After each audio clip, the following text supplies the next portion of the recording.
ketemu lagi kita di channel yang perlu imajinasi rumah gratis nggak bayar. Assalamualaikum warahmatullahi wabarakatuh. Apa kabar sobat jelata? Mudah-mudahan kita semua selalu dalam lindungan Allah Subhanahu wa taala. Sudah lama Bang Kica tidak berkunjung karena satu dan lain hal, badan agak sedikit kurang sehat, terutama di daerah perut, dan alhamdulillah sekarang udah mulai recovery. Sebelum teman-teman bertanya soal baju yang saat ini Bang Kica pakai, Anies Baswedan for President, ya, tadi Bang Kica menerima kiriman baju ini dari salah seorang sahabat yang pada tanggal 29 kemarin menghadiri deklarasi Anies Baswedan for Presiden 2024 yang diadakan di Padang, deklarasi untuk tingkat Provinsi Sumatera Barat. Dan sebelumnya teman tersebut menghadiri deklarasi untuk tingkat Provinsi Banten dan di banyak daerah, kabupaten dan kota media yang hampir di seluruh Indonesia. Sebagian teman tersebut hadir, sebagian tidak. Teman tersebut adalah salah seorang inisiator dari Anies Baswedan for Presiden 2024. Jadi itu disclaimer Bang Kica. Sebagai penghargaan kepada teman yang sudah mengirimkan baju ini, ada baiknya kita berkicau berceloteh tentang profil atau tentang kenapa harus Anies Baswedan.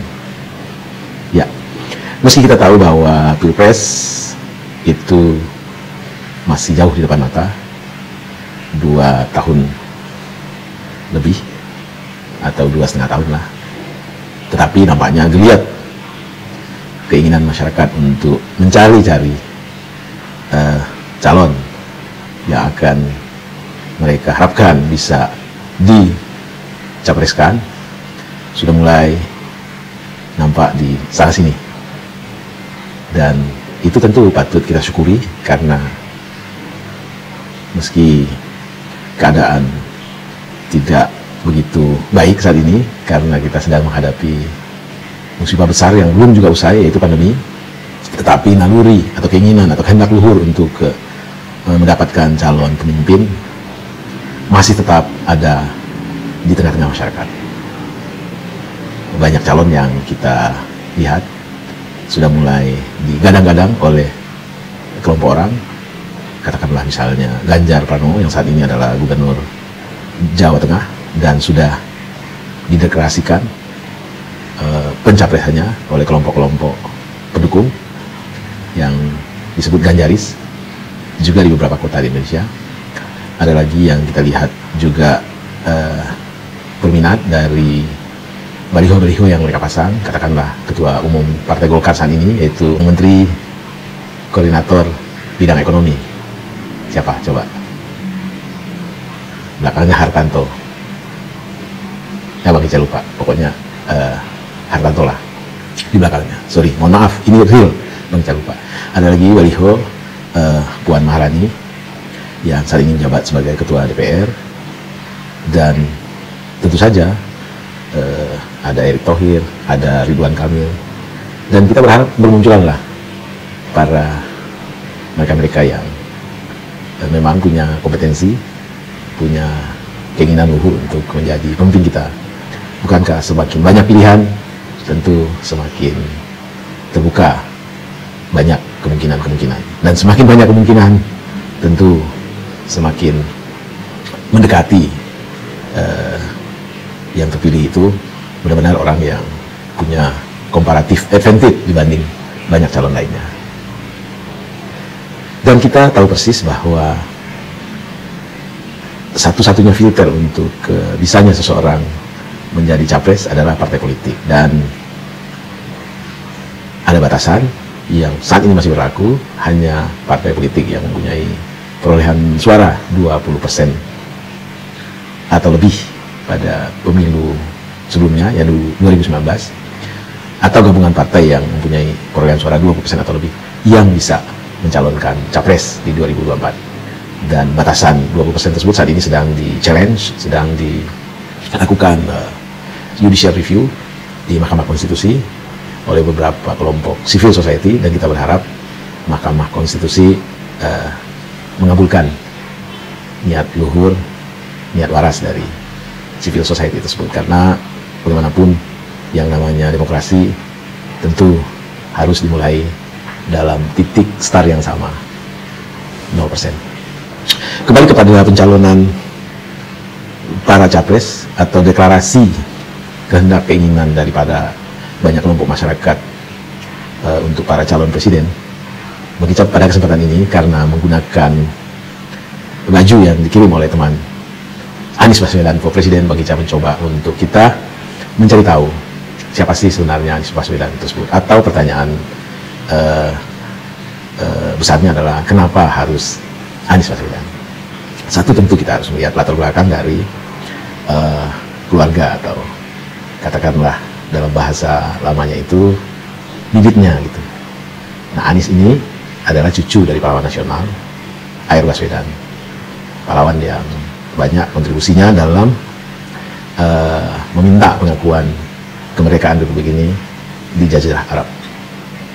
Artinya dari sisi garis keturunan, beliau memang keturunan dari orang-orang yang punya dedikasi yang tinggi, atau darah pahlawan mengalir di tubuhnya. Dari sisi pendidikan, tidak perlu kita ragukan lagi bahwa beliau menyelesaikan pendidikan sampai ke puncak, katakanlah S3 di Amerika Serikat sana. Jadi kita tidak perlu lagi meragukan soal intelektualitas dari Anies Baswedan. Dari sisi pengalaman atau karir profesional, kita tahu bahwa Anies Baswedan yang berprofesi sebagai seorang dosen, pengajar, sampai pada puncak menjadi rektor dari sebuah universitas. Dari sisi pengalaman organisasi, Anies ini sejak dari SMA itu sudah menjadi pemimpin di tingkat atau di sekolahnya. Kalau nggak salah itu wakil ketua OSIS. Lalu di universitas, beliau juga adalah ketua senat di Gajah Mada, atau pernah menjadi ketua senat. Lalu beliau juga pernah mendapatkan pertukaran pelajar waktu SMA ke Amerika. Beliau juga aktif dalam beberapa pergerakan-pergerakan civil society yang mengkritisi pemerintah, yaitu Orde Baru saat itu. Jadi dari sisi keorganisasian tentu banyak asam garam yang beliau telah lalui, dan itu menambah kompetensi beliau dalam sisi leadership. Lalu dari sisi inisiatif, beliau adalah pendiri dari Indonesia Mengajar yang mengirimkan anak-anak muda berbakat untuk mengajar di seluruh daerah Indonesia, daerah-daerah terpencil, sebagai bagian dari pertanggungjawaban intelektualitas beliau atau hutang beliau terhadap bangsa ini. Lalu dari sisi pengalaman di birokrasi, beliau adalah Menteri Pendidikan dan Kebudayaan pada Kabinet Indonesia pada pemerintahan pertama Pak Jokowi. Sebelumnya beliau adalah juru bicara dari tim kampanye nasional Jokowi JK. Lalu beliau diganti, reshuffle oleh Pak Jokowi pada tahun kedua setelah menjadi Menteri Pendidikan. Dan karena ada situasi circumstance tertentu, ini pengalaman beliau di bidang politik, beliau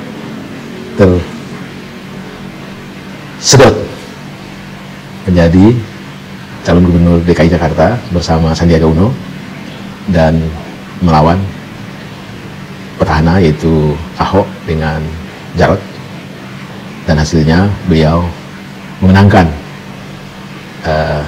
pemilihan tersebut. Jadilah beliau gubernur DKI. Dari sisi prestasi selama menjadi gubernur DKI, kita nggak usah banyak bercerita ini itu segala macam.